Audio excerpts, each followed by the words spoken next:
Section 1. In this section, you will hear a conversation between a woman and the librarian. Now you have some time to look at questions 1 to 6.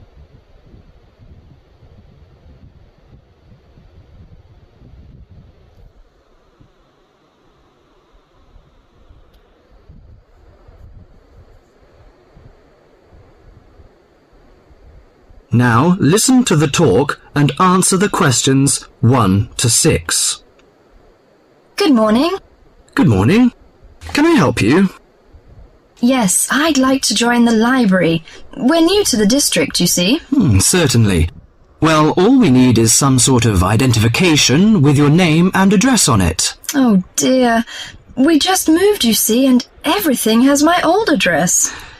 Driving license, perhaps? No, I don't drive. Your husband's would do. Yes, but his license will still have the old address on it. Perhaps you have a letter addressed to you at your new house. No, I'm afraid not.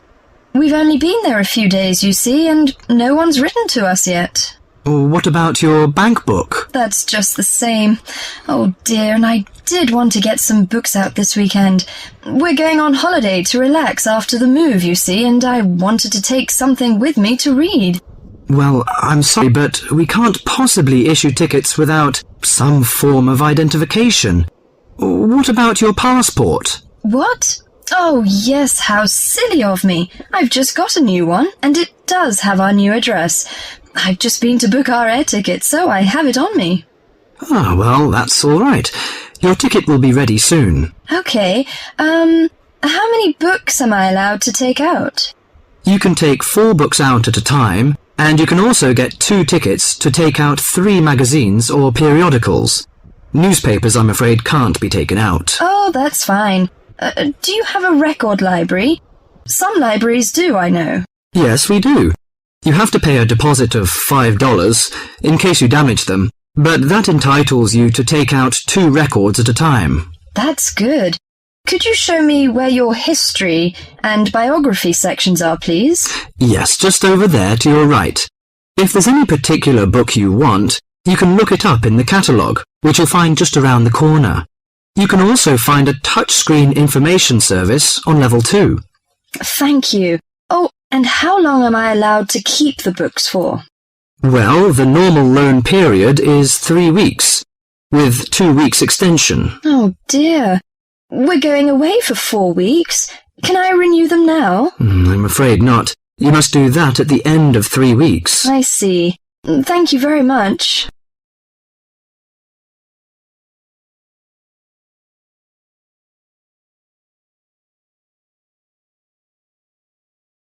Before the talk continues, you have some time to look at questions 7 to 10.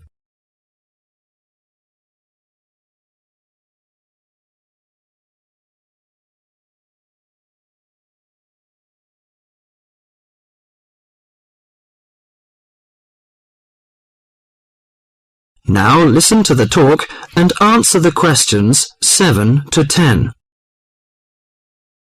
Well, let's go into some details. Your name, please, madam? My name is Barbara. The surname is Cooper. It's spelt as Cooper.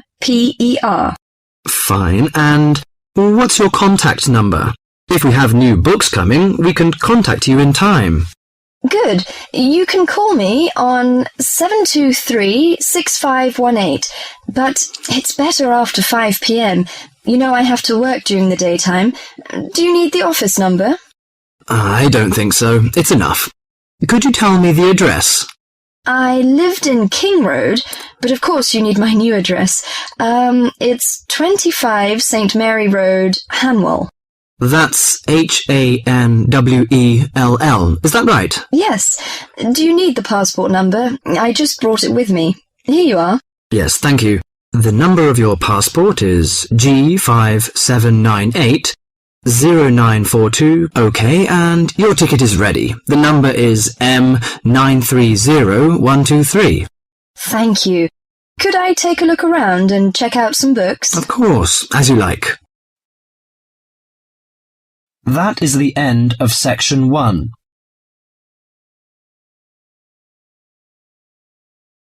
You now have half a minute to check your answers.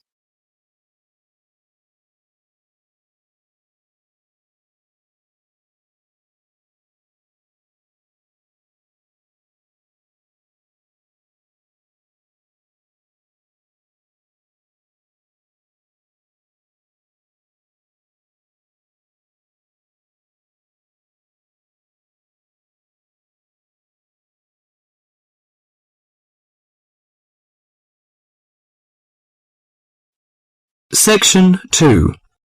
In this section, you'll hear an introduction on cheese making. You have half a minute to read the questions 11 to 20 first.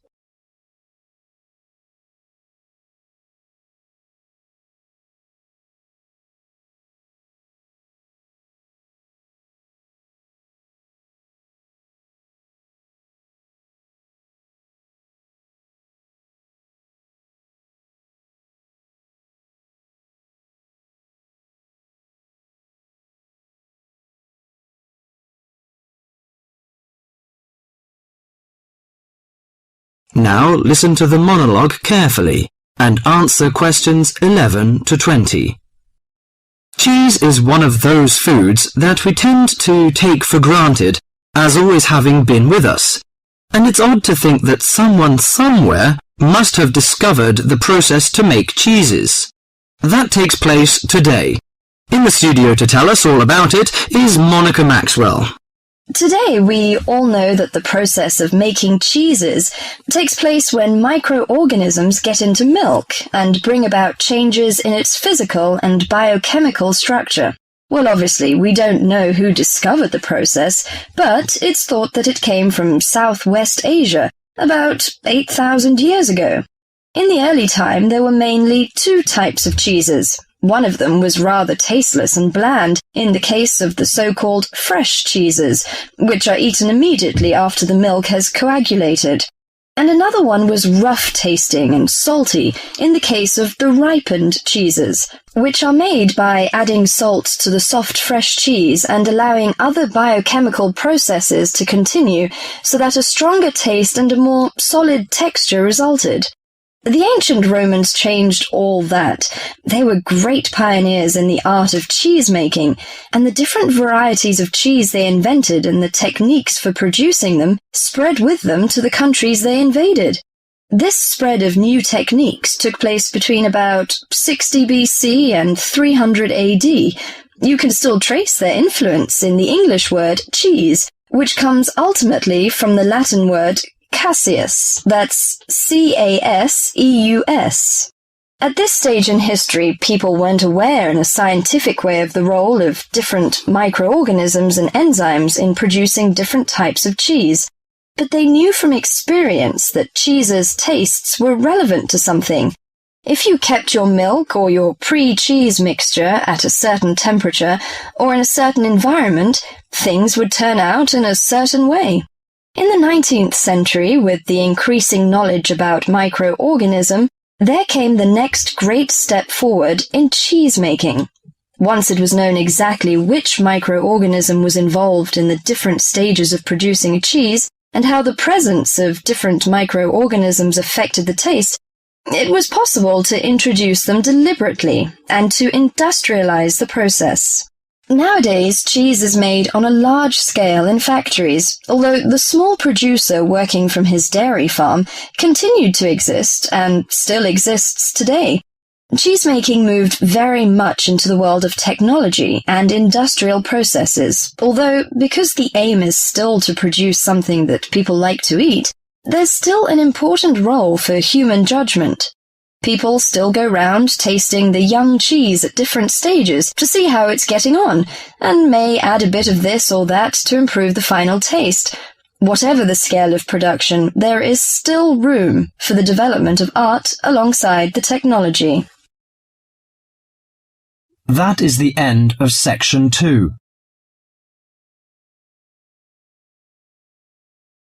You now have half a minute to check your answers.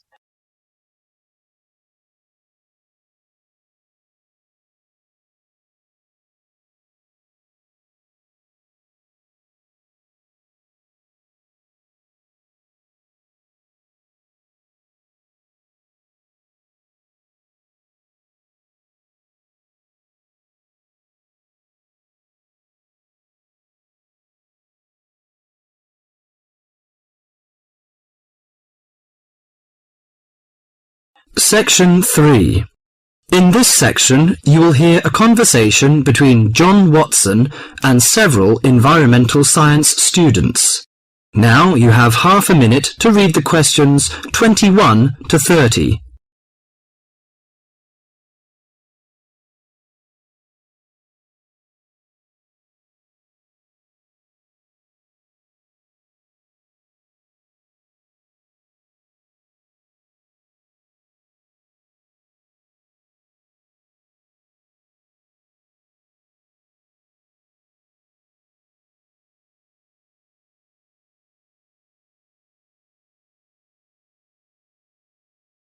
Now listen to the conversation and answer questions 21 to 30.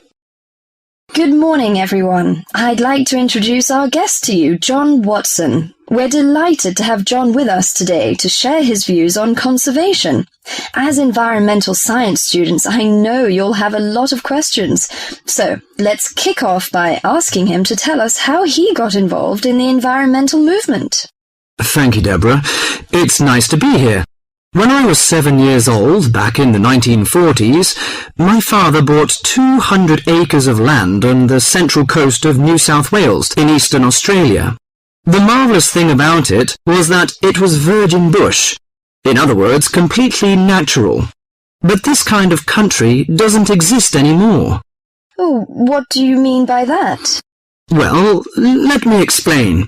We went to live there when I was 10. When I was 12, the foxes and cats appeared, and by the time I was 14, there were no native animals left. You mean that within 4 years, all the native animals had gone? That's exactly what I mean. But it took a while for people to realize what was going on. So, you're saying that it was the cat and the fox that killed off the native animals?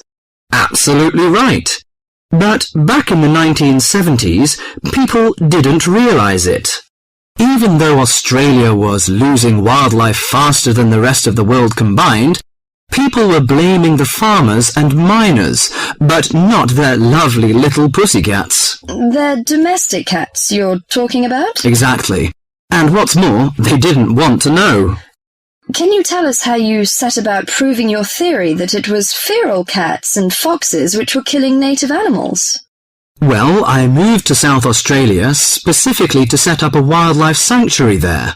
Why South Australia in particular? I chose South Australia because it was the only state where it was still legal for me to fence off an area and put back locally extinct animals. That was very far-sighted of them, wasn't it? Well, not exactly. They just hadn't got around to making it illegal.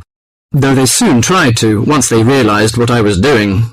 Did you ever get into trouble for your actions? Yes, once or twice.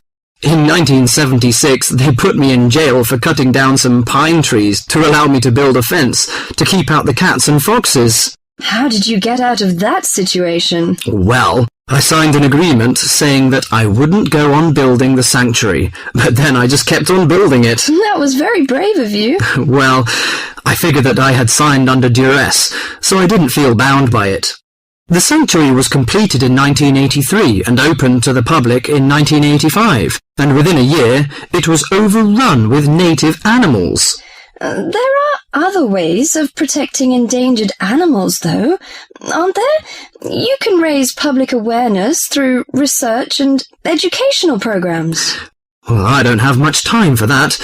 Unfortunately, today we measure success in science, not by your results, but by how much funding you get. What you've done is obviously admirable. But don't you think there's an argument for letting nature take its course? I mean, don't you think cats and foxes have a right to live too? Well, no, not really. They were introduced to this country, but they don't belong here. But aren't you trying to turn back the clock? These other animals are here now. What is so important to you about native species that justifies killing any number of alien ones? I believe that evolution gave us a paradise, and that we will lose everything unless we understand the need for balance. But really, at the end of the day, it's just a belief. It's just a feeling. That is the end of section 3.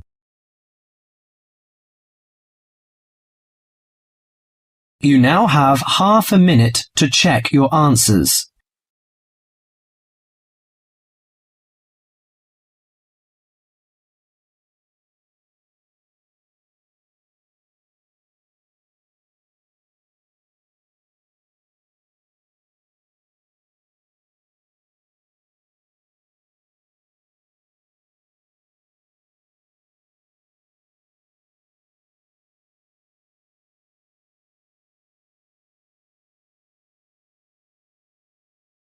Section 4.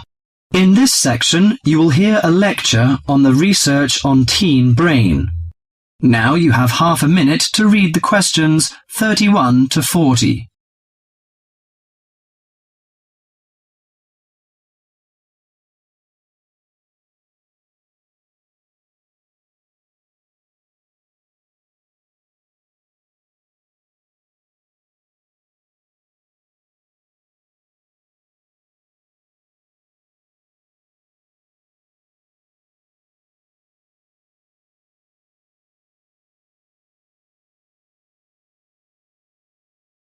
Now listen to the lecture and answer questions 31 to 40. Today our guest is Joseph Parks, Medical Director for the Botany Department of Mental Health. He's going to give a lecture about the research on teenage brain. Good morning, everyone. Today I'm going to introduce the new research about adolescent mind, the teenage brain. How much do you know about that? Do you believe in brain scanning? Do you think we can judge whether a teen is normal or mentally ill? Or it's just another immature test? The new research shows a teen brain is in the middle of disordered changes.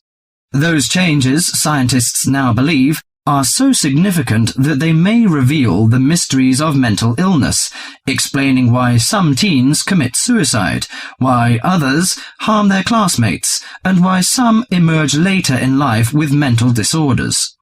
The research looks forward to a day when teens could be tested for suicidal depression as easily as they are for heart disease.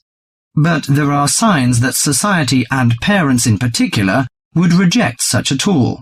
Many parents question the validity of a mental health diagnosis. They fear that their children will be falsely tagged with a mark that he or she is abnormal. At the center of the debate is the teen brain, its confusing architecture, and the difficult question of what's typical in a teen and what's not. Under the old thinking, the adolescent brain was fully formed, needing only to be filled with facts, figures, and experiences to become an adult mind. At the same time, many people rejected the idea that young people were even capable of developing mental illnesses. However, the new research shows a teenage brain is an organ in transition. It has an unstable and vulnerable composition. The evolving teenage brain clearly isn't adult-like until the early 20s. If teens act young and stupid, it may be because brain areas that govern rational thought are not mature yet.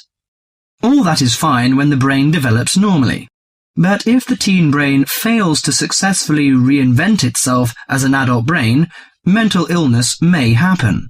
Researchers increasingly believe if that process stops for some reason, teens are likely to develop mental illness.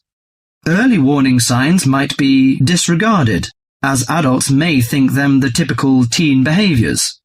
Perhaps the chief hope of the new research is that it could make a difference for teenagers suffering from mental disorder and major depression. These can lead to suicide, which for years has been the leading cause of death for teens. Until recently, scientists couldn't peer into living brains to look for changes associated with normal development or mental diseases.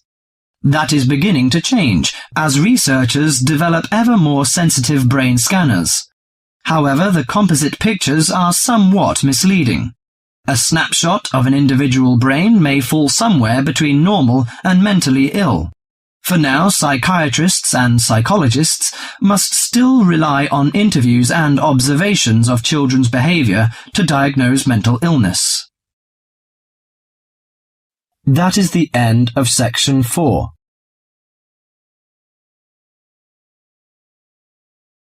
You now have half a minute to check your answers.